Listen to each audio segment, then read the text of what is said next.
Oliver y hoy quería hablaros sobre una serie de pruebas que indican que la superficie terrestre es plana.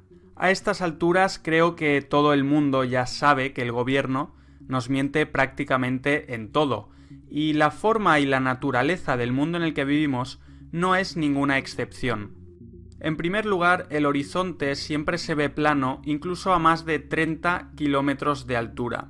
La ciencia moderna dice que a 20.000 metros, o lo que es lo mismo, 20 kilómetros de altura, la curvatura de la Tierra tendría que ser claramente visible. Sin embargo, todos los vídeos e imágenes de cualquier persona ajena a la NASA y otras agencias espaciales gubernamentales muestran que el horizonte es totalmente plano incluso a más de 30 kilómetros de altura, lo cual sería imposible si viviéramos sobre una esfera, ya que a esa altura deberíamos ver claramente la curvatura de la Tierra. Uno de los argumentos más usados para defender que la Tierra es un globo es el de los barcos en el mar que supuestamente desaparecen en el horizonte debido a la curvatura terrestre. Según este argumento, veremos la parte de abajo de un barco desaparecer primero a medida que éste se aleje debido a la curvatura terrestre. No obstante, esto es totalmente falso y fácilmente refutable usando una cámara con un buen zoom. Aunque el barco haya desaparecido de nuestra vista, si hacemos zoom con este tipo de cámaras, veremos el barco al completo, incluida su parte de abajo, probando así que el barco nunca se escondía detrás de la curvatura terrestre, sino que simplemente desaparecía de nuestra línea de visión.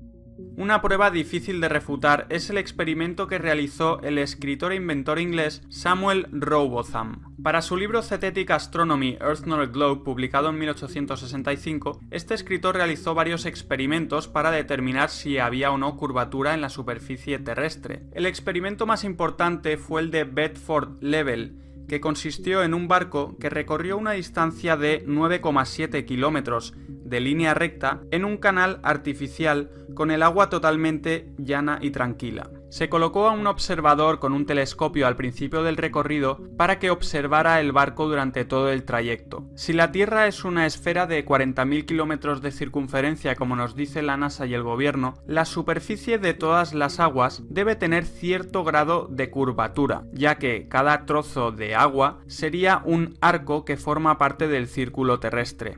Desde la cima de cualquiera de estos arcos habrá una curvatura o declinación de 8 pulgadas en la primera milla, en la segunda milla la declinación será de 32 pulgadas, en la tercera de 72, etc. El cálculo matemático para determinar la curvatura en una cierta distancia es el siguiente.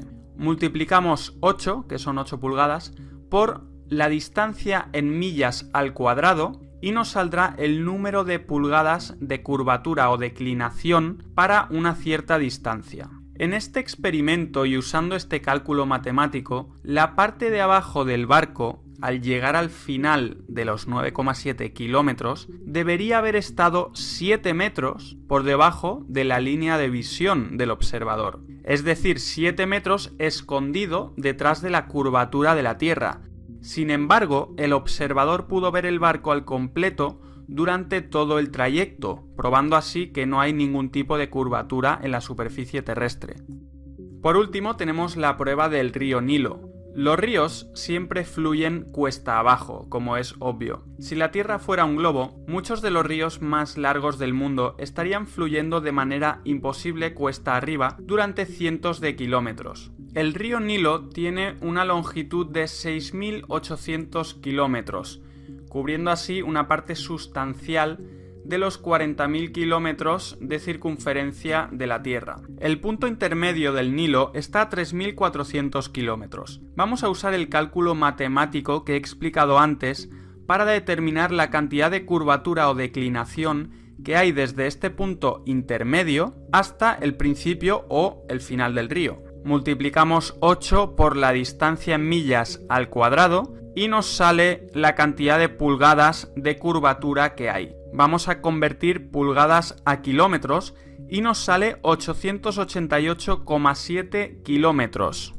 El Nilo fluye de sur a norte, por lo tanto, si viviéramos en un globo, en una esfera, la primera mitad de este río, que son 3.400 kilómetros, debería estar fluyendo cuesta arriba de manera imposible por una cuesta de 888,7 kilómetros. El agua siempre fluye hacia abajo y solo puede hacerlo cuesta arriba por una distancia muy corta y si tiene el suficiente impulso. El nacimiento del Nilo está en el río Kagera, a 2,7 kilómetros de altura. Es imposible que naciendo tan solo a 2,7 kilómetros de altura tenga el impulso suficiente desde ahí arriba para fluir durante 3.400 kilómetros una cuesta hacia arriba de 888,7 kilómetros de altura. Como veis, estos puntos que he tratado en el vídeo provocan serias dudas en cuanto al modelo oficial de la Tierra esférica. Y de eso se trata, de descubrir entre todos la verdadera naturaleza del mundo en el que vivimos, ya que está claro que la élite nos engaña mediante imágenes y vídeos fraudulentos de la NASA para hacernos creer que vivimos en un universo infinito y que la existencia humana es debida meramente al azar y que no tenemos ningún tipo de importancia.